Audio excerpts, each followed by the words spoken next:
So joining me now with some perspective via phone is David Lipschitz. He's a senior analyst at Credit Agricole Securities. He is the top-ranked analyst on Massey Energy, according to research here at Bloomberg. Thanks so much for joining us this morning, Dave. Obviously, the tragedy and the personal toll is a terrible one. Give us some perspective here on just what the recovery effort's going to be like for the company itself. We're seeing a lot of pressure on Massey shares today. Yeah, well, after they sort things out, they'll have a mine investigation to see exactly what happened. And over a certain amount of time, the safety inspectors will determine whether they can go back into that mine. Usually this takes anywhere from 3 to 6 months to 12 months or longer. So we'll have to wait and see exactly what happened and how long it takes for them to get back in and start mining again. So I would imagine that that would put that mine out of service for what you said is a 3 to 6 month period, potentially. Potentially, yes. The mine produces a little less than 2 million tons of coking coal a year for capacity, so it potentially could lose about 1 million tons of production for 2010 if it's out for 6 months, or more if it's out longer.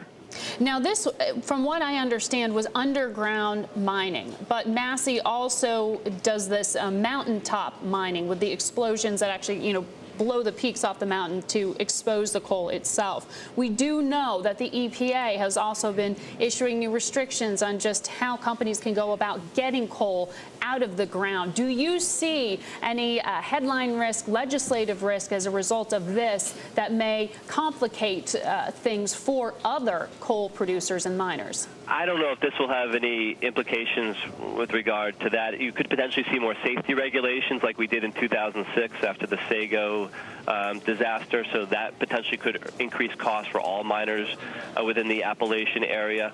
But that would be the biggest thing going forward, whether there's more safety regulations. As far as the mountaintop, you potentially over the next 3 to 5 years could lose 40 or 50 more million tons of production overall, so that would hurt most of the region in terms of you wouldn't have any more surface mountaintop mining. Well, the EPA restrictions, as I have read, they're tightening in a water pollution restrictions. That's the effort there. And I've seen that it'll reduce about 50 to 70 million tons of coal over 2 years. That was one estimate. Are you saying now that this issue in West Virginia will take more capacity out? No, that would be within the lines what we're talking about. The bigger issues is as they go after the water is how much it will impact underground coal mining in terms of the processing of the coal, because there is obviously water use and things like that, and what the refuse is put out when they take the underground coal and then process it through processing plants. So the question there is how much of that it gets impacted, and then potentially you could have more on top of that if that's impacted.